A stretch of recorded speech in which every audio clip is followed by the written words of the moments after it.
North Carolina State Highway Patrol. What cigarette do you smoke, Doctor? A contributing factor to our juvenile delinquency of today. Rock and roll has got to go. And welcome back to the Hometown Holler. I'm Daniel Ayers. And I'm Quinn Ray.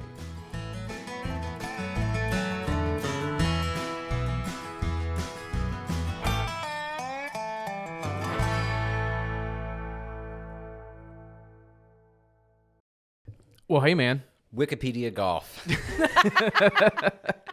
That's where we're starting today's episode. Okay. Because Kate and I were talking before the show about Wikipedia golf, and she was like, what is it? And I was about to explain it, then I was like, time out. This has got to be on the air. So Wikipedia golf is honestly should be a national sport. Like this would be a great Olympic sport. What is you this do a pickleball thing? No. Okay. Pickleball got nothing. Pickleball has nothing. Yeah, no, I appreciate that. Okay. Pickleball. Okay. Wikipedia golf is you go to Wikipedia and there is a tab that says random article. And you can pick other articles, but I'll just go with the random one. And you give yourself like a par 3 to click back to a certain article. So for me, being a North Carolina guy, if you can get to Jim Hunt in 3 clicks, that's par. If you can get to Jim Hunt in 2 clicks, that's a birdie, right? From Wikipedia? You click random article. Let's say you click random article and it goes to like the Treaty of Versailles. Okay. You got to get to James Baxter Hunt's Wikipedia page in 3 clicks. Because, in the articles, they have all those like links to other articles, right? So for that one, it'd be like Treaty of Versailles. You would probably click, United States because we were party to that treaty. Then that's 1 click. You probably click North Carolina because we're part of the United States, and that's 2 clicks. And then that you would hope to God, there surely on the North Carolina page is Jim Hunt. I feel like Jim Hunt is too easy.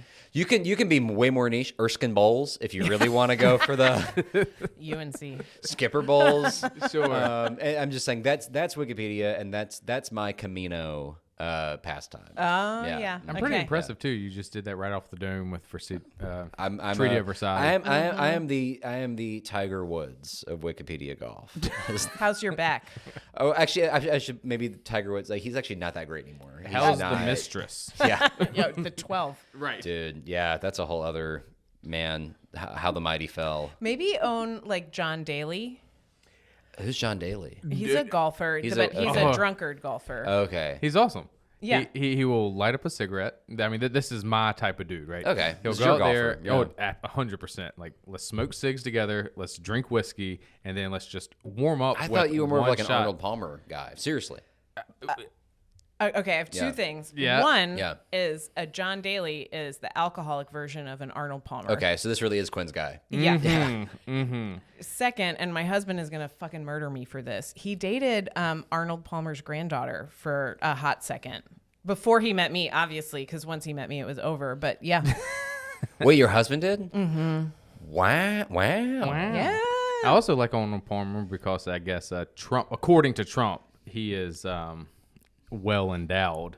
So, I mean, cheers, Arnold. I don't know how much I believe that. Honestly, like taking the. I mean, What's the comparison? relative is to what? what? I wanna know. Right. Relative to Trump, probably. Right. Anyway. But it's all right. Anyway, so We're folks, deep welcome to the down. Hometown Holler podcast. Today we have an awesome special co-host with us. Yeah. Thanks, guys. We recorded an episode with Kate Barr, and you guys are gonna love that episode.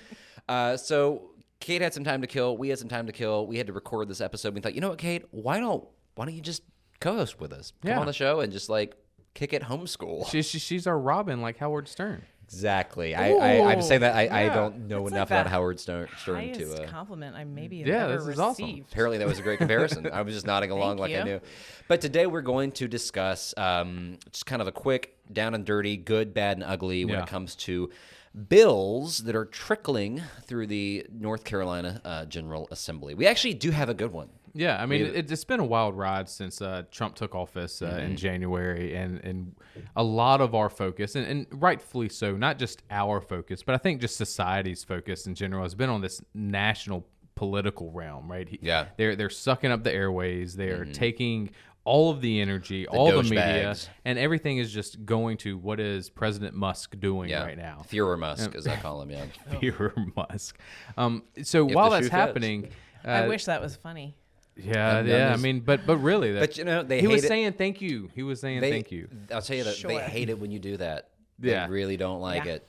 So appropriate. But while that's happening, right? While we're all focused on national media, we have tiny Trumps everywhere, and North Carolina General Assembly is not immune to having tiny Trumps, and we've got plenty tiny Trumps right now passing bills that, while you're focused on that $1 billion savings that Musk is doing, they're sweeping it under your feet. by billion you mean million, right? I think he forgot a few zeros.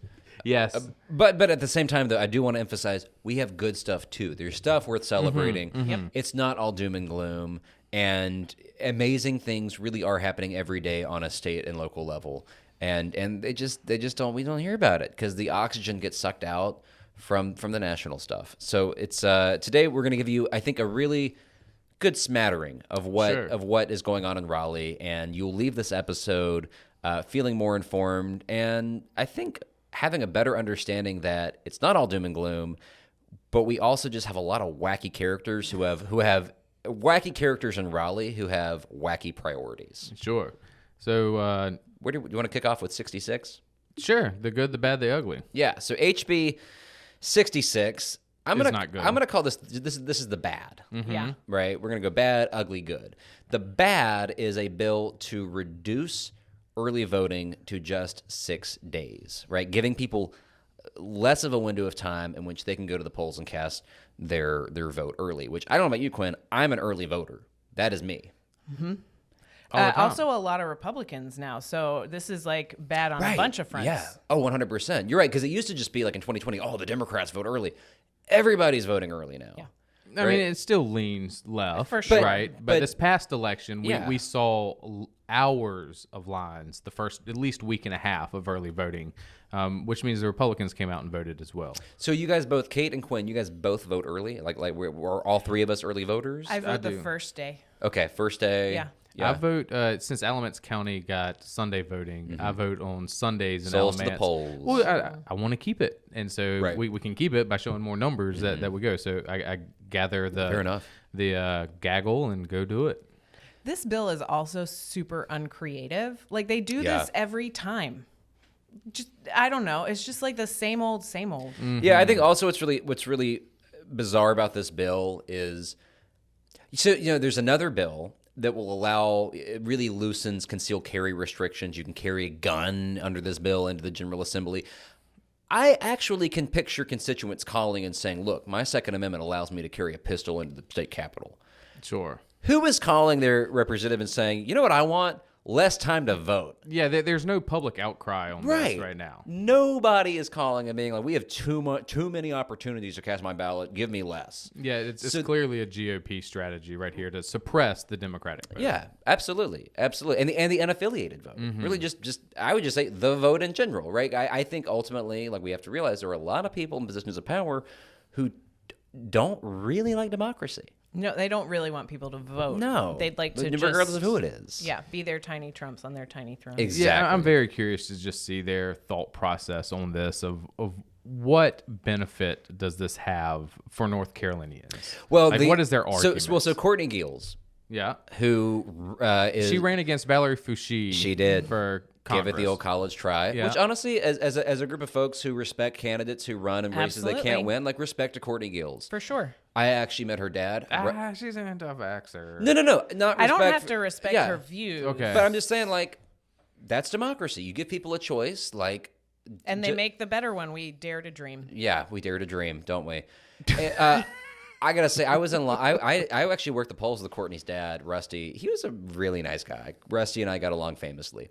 But Courtney Giles, who is a spokesperson for, I think, the GOP's 9th congressional district now, maybe it's the 4th. I can't remember which one it is. But It's the 4th. The statement that she gave was that this will save money by having fewer days to vote. We'll be spending less money on poll workers and administering the polls. And man, is that a shitty answer. Right? You know what Like, would that save to me is money? so unsatisfying. Yeah. Not challenging the outcomes of decided elections. Tell us more about that, Kate. Yeah, so Justice Allison Riggs, I think, has won her race 3-ish Like 4 times times, I now. think, yeah. I don't know, dozen. I stopped keeping track. Yep. Yeah. Right now, it doesn't cost taxpayers money. But She's won the 2024 election more than any other candidate. yes. over and over again, because she is obviously the best choice, and thank you, North Carolina, for making it. But if we go to a special election, that will be far more expensive than early voting for like a few extra days. So maybe Jefferson Griffin should sit down. Yeah, be an adult. No, there's no maybe in that on my end. Okay. No, yeah. for sure, for sure. Absolutely. Sit the fuck down. Yeah, He lost. And I think the other thing before we move on from this bill that I mean, this is all like the bill is just such a lame piece of work on so many levels. But another one is if we're talking about election integrity and the safety of our democracy and making sure that every legal vote is counted, how does it make our elections safer to reduce the amount of time, right? Have a bottleneck where more people are voting in a shorter amount of time, overwhelming election officials, overwhelming the system, right? If we're looking for a way to make sure that people aren't slipping through the cracks and people aren't voting who shouldn't be voting, this is totally contradictory to that goal, right? So I just to me this is a bill that is introduced in bad faith, and it's a bill that like they're hoping nobody will notice. Right. Like this is not a popular bill and under any circumstances. We noticed.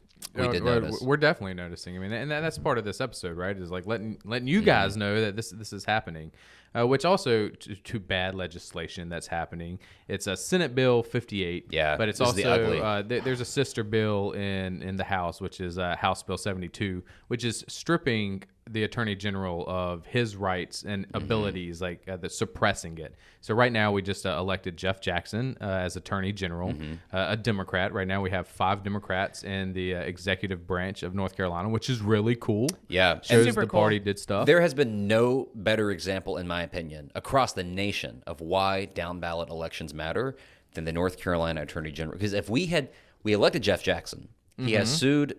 As of this recording, he has sued the Trump administration, I believe, 4 times over illegal executive orders that violate our constitutional rights. Dude is 4 for 4. Yeah. He's won 4 times. He's pretty smart. Yeah. And pretty cute. He is cute. I wasn't going to say it. Sorry, Marissa. Those dimples. Just saying, the policies we want, the dimples we need. You know what? I'm down. Friend of the pod, we got to have him back. Yeah. That's a sidetrack. But if that election had gone the other way, we would have an attorney general, Dan Bishop, who would be rubber stamping all of these crazy, in birthright citizenship, right? Freeze research funding for Alzheimer's, right? All of these horrible executive orders would go unchallenged. Well, that's what the bill is, right? The bill is preventing our attorney general from challenging executive orders from the president. Why on earth would you? I mean, this is why we have attorney generals, right? To protect our rights, and mainly this is like the birthright citizenship. It says it in Article 14 or Amendment 14, the 14th Amendment, that birthright citizenship is a thing. They're pretty clear about that. And Jackson is the only Southern Democrat attorney general that has signed on with, I think it's either 14 or 17 other states to sue the Trump administration over this unconstitutional executive order. And so now our General Assembly is saying, hey, stop it. Wait a second. Which I mean, if y'all look back to last year, right, Stein, when he was an attorney general, like he sued Big Pharma and won a shit ton of money for people. Right. Oh, like, so much money. You don't want to $50 billion. suppress billion with a B? BB. Wow. Yeah. Yeah. Yeah, don't suppress our attorney general. Like the only reason I can think they're doing this, because this is going to hurt them too, right? And in the sense of long term, if you suppress the attorney general's responsibilities and abilities, is they honestly think they're going to stay in power long and they're going to take the seat over, right? I mean, why else would they do it? I mean, like, also, it is the job of the attorney general to defend the citizens of the state, and we clearly chose him. Right. So back the fuck off. The entire state. Well, and that election, I mean, it wasn't Josh Stein, Mark Robinson margins, but it was decisive. Yeah. Right. Jeff Jackson won that sucker. Yeah. And I mean, to your point, Quinn, what scares me, right, is like anytime I see people setting up a situation where if the shoe was on the other foot, they would hate it, I'm terrified, because it means these people aren't planning for the shoe to ever be on the other foot, right? Because if there's ever, we elect Wokey McWokey liberal lefty to the executive, and I like that name. and his first executive order, their first executive order is let's mandate that you had plastic straws, sorry, not let's ban plastic straws and mandate the paper straws, right? Under this bill, conservative attorney general couldn't sue. Yeah. Right? So once the shoe is on the other foot, the people who are proposing this bill are going to hate it. Yeah, they're going to lose their fucking minds. So it's like, well, why are they proposing this in the first place? It's because they can't envision a future in which they're not in power. And that really freaks me out. That gives me, as my grandfather would say, the red ass.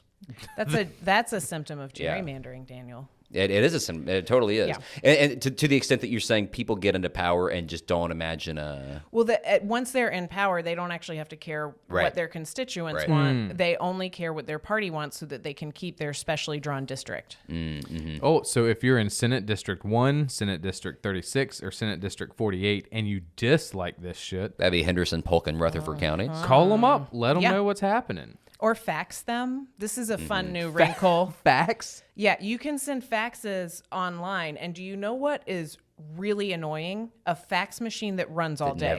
Wait, hold on. Actually, I haven't heard about this yet. Yeah. You can send faxes? You can send faxes. That is such an indictment of where our General Assembly is. Yeah.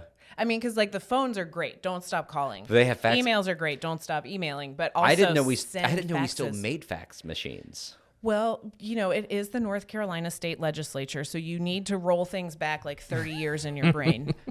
We're making it great again, Daniel. That's amazing. But I fax for work, so I have a fax machine at work, and I do some faxing. I've never. I know. Well, here's my confession. I mean, I've actually never used a fax machine. I don't know how they work. I assume.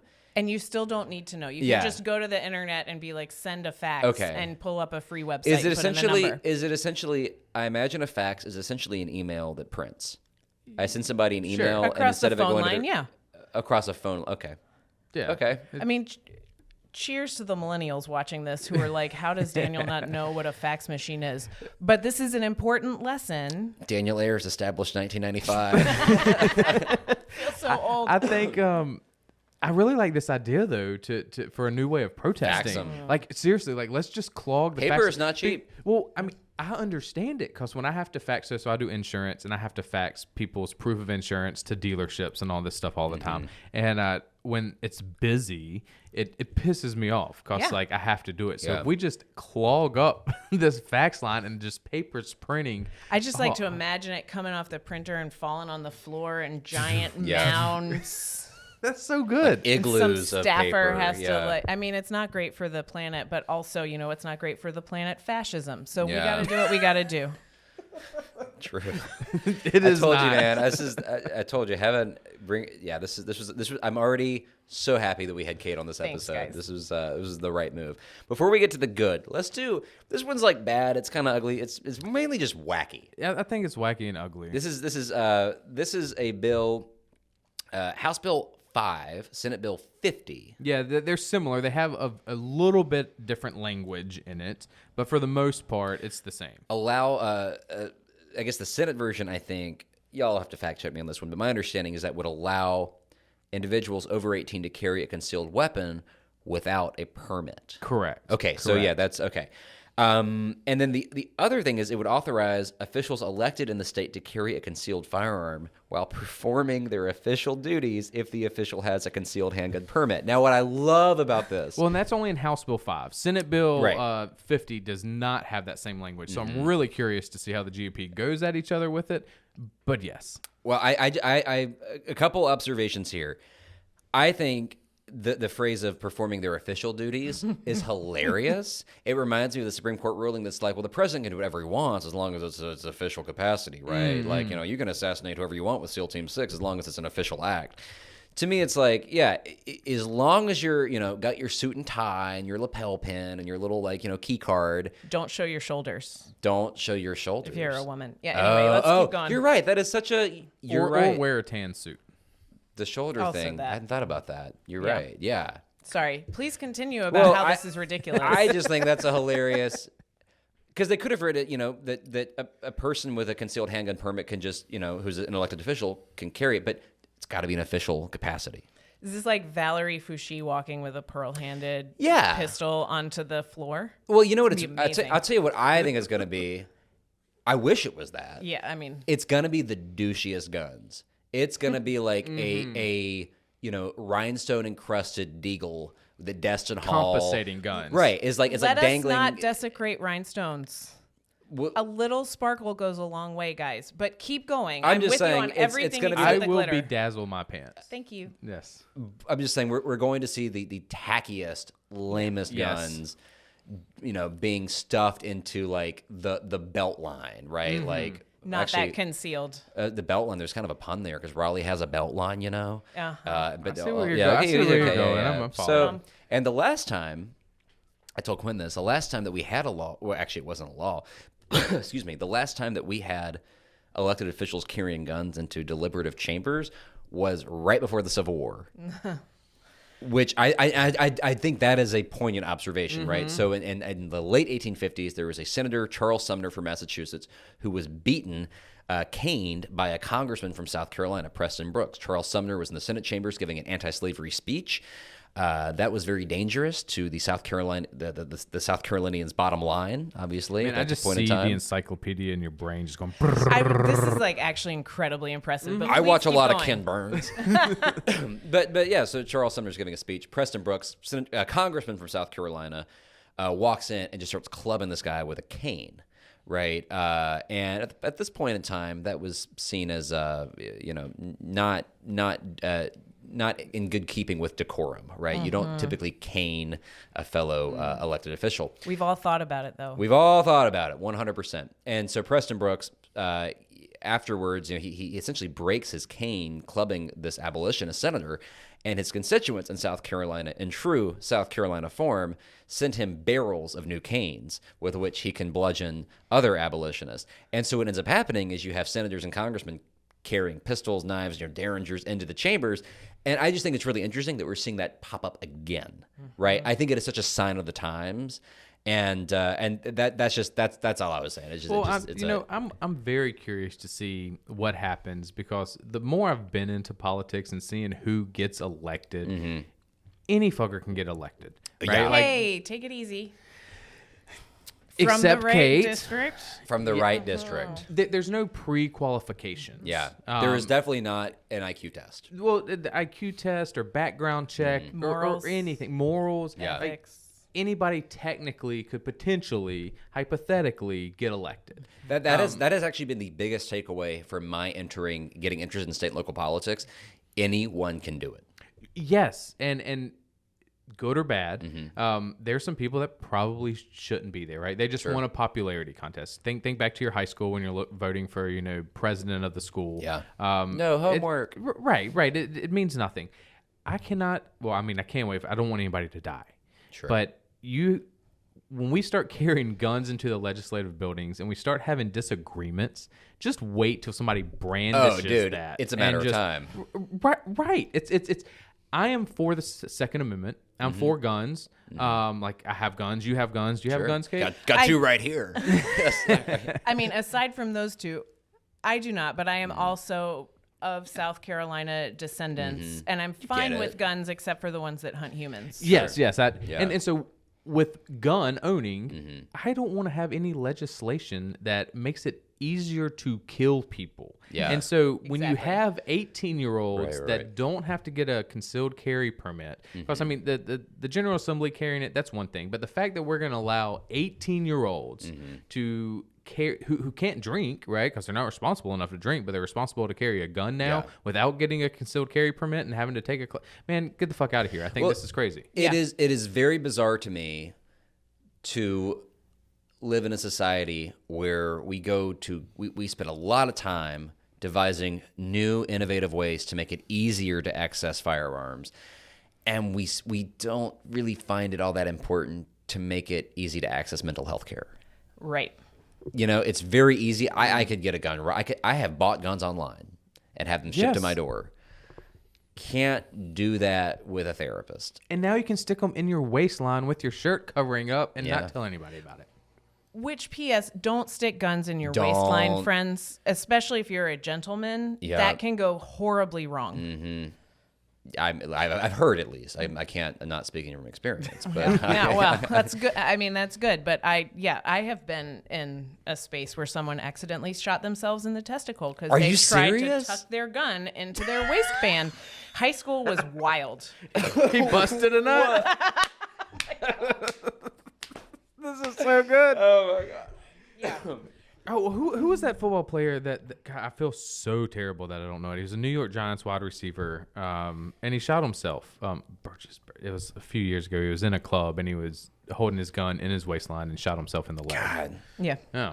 Darwin Awards, right? Like I feel I like mean, it's just like it's sort tragic. of. It's sad, right? But at the same time, like At all least you they had to shot do, themselves Yes, and not someone yes, else, which is for the sure. thing. Like, Yeah. because also kids yeah, and for whatever. sure, for sure. Anyway, let's give 18-year-old guns. Yes. Sure. Let's do it. What could go All right, wrong? let's wrap this thing up with the good. So Yeah, this is there's some House good. Bill 115. This is a great example of a bill that you read the title and you think, who gives a crap? This is lame. Like what does this even do? It's an act to exempt qualifying child care facilities from property tax. Now, everybody reads that. I'm sure half of you fell asleep and your eyes glaze over. This is actually a pretty big deal. Yeah, it's pretty awesome. cool. Exempting child care facilities from property tax does what? Well, for one, makes child care more affordable, right? Theoretically, right? I mean, y'all know child care prices are not exactly, it's not cheap, right, to have a kid in child care. Well, yeah, theoretically, right? The idea is that by exempting child care facilities from property taxes, they are now saving money, right? And they can, in theory, pass those savings on to the customers they serve, right? And I think there is an incentive to do that, right? Because, if you and I, Quinn, are running competing child care centers and I'm passing those savings on and offering cheaper quality child care, more affordable child care than you are, I'm going to get more customers. That puts your business model in danger. So I do think there is a reason to think that this actually will lower child care prices. I hope so. And then on the other side of this, you can only qualify for this tax break, this exemption, if you are a certified child care provider, right? So sorry, Mark Robinson. Not an option. Worst politician babysitter on earth. So right, you're covering the outlets, you're refrigerating formula. You're not heating it with the oven. No, you're not.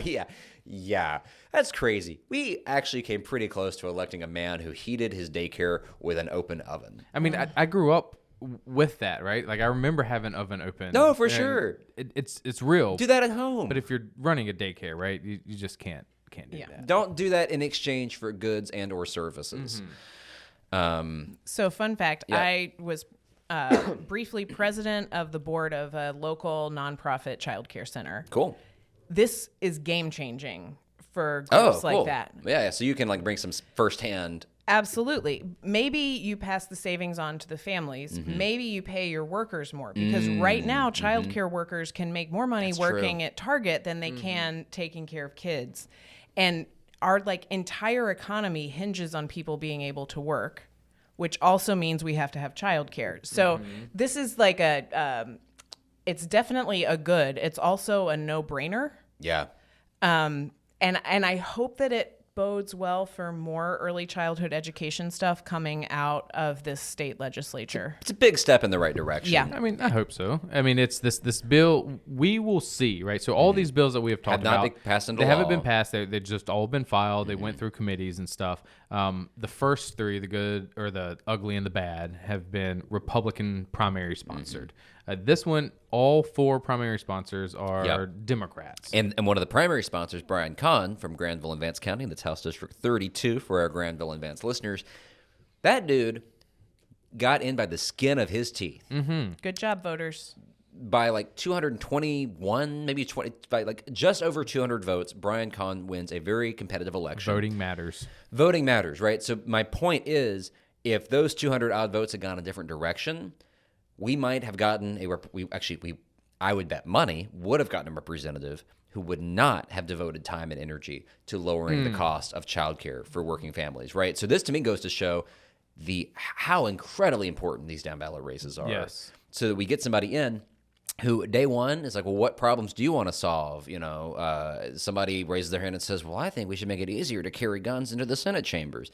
Somebody else raises their hands. I think we should give people less time to vote. And then Brian Cons are like, what if we made childcare more affordable?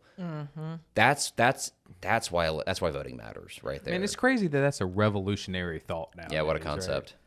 Socialism. The other reason that voting matters is that those first two bad and ugly bills can be stopped because we broke the supermajority. That's right. Which means that Josh Good Stein connection. Yeah. can veto them, and then we can uphold his veto. So, I mean, like, more to the point, vote everyone. It matters a lot. And keep an eye on these things.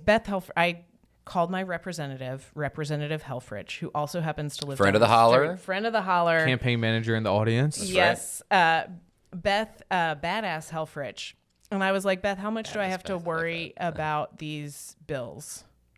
Particularly the first two we talked about. And she was like, just keep an eye on them. See how fast they move. If it's slow, don't worry. If they start going fast, I'll be in touch. That's a great response. Yeah. Because we had Robert Reeves on recently, and I was like, how worried should I be? And he was like, worried. And I was like, God, Robert. No, but then he So encouraging. he kind of laughed, and he followed up and he said, look, he said, the supermajority's broken, and we have an awesome caucus. And to his defense, when he was saying worried, it was more worried about that North Carolina is hitting a fiscal cliff. That was Yes. that was the next thing he said was like, worried from the standpoint of we have some tough decisions to make fiscally, financially, right? Not worried from the standpoint of like bad things are. We're going to be getting mandatory concealed carry. If you're not carrying a pistol, you're going to get cited and have to pay a traffic. One of you is ticket. going to have to teach me to shoot if that happens. The Speaker of the House did his job and on a public forum said that the governor has a strong veto. I mean, what was he going to come? Sit Right. across here Fair. and say, Yeah. "Nah." Yeah, But I believe him. no, I mean, believe him. I think I mean, y'all can listen to the episode yourselves. I think he backed it up, right? I think he gave us good reason to believe him. Shout out real quick to Kanika Brown. So she was also a sponsor of this bill, House Bill 115. And when I was researching and doing my homework, and you can go to see all the bills that are filed, you can click on who sponsors them, and then you can click on that link, and you can see. Quinn texted me about this. This is great. Their profile picture or their headshot. And Kanika, Do you know where he's going with this, Kate? she is such a badass. So she's from House District 71 from Forsyth County, and her headshot is her killing it, Rocking in it. this like cowboy Carter. I think it's a Stetson. Dude, whatever it is, she's the only. Everybody else has their hair nice and neat and stuff, and she's just like, I'm a badass with a cowboy hat. She was and camera ready. crushing. Oh, 100%. Like, it makes me want to just vote for her. I have heard she wears that just on the regular. No, too. she that does. was So not good. special for that I photo. just Googled her, Google Images. If you type in Kanika Brown, Google Images, everywhere she goes in her district, she is styling and profiling. Yeah. Both simultaneously. We were brainstorming some outfits for Beth's headshot, Representative Badass Helfrich.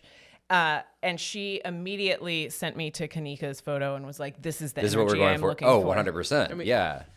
I actually do want to know what that hat is. It's if it's like a Charlie One Horse or a Stetson, but Beth had some cool swag. Yeah, I mean, she could have rocked a flat brim in her headshot. We got it right here. It looks so good. Y'all should wear that all the time. Anyway, well, folks, that is the bill breakdown, the Tar Heel Yeah. tally. That's all I got as far as fun, quirky names for this segment, this episode. But Well, this was fun. this I was a enjoyed lot it. of fun, Thanks, and you know y'all. why it was fun? Because we had Kate. Oh, guys, without a doubt. thanks. Yeah, this was a lot of fun.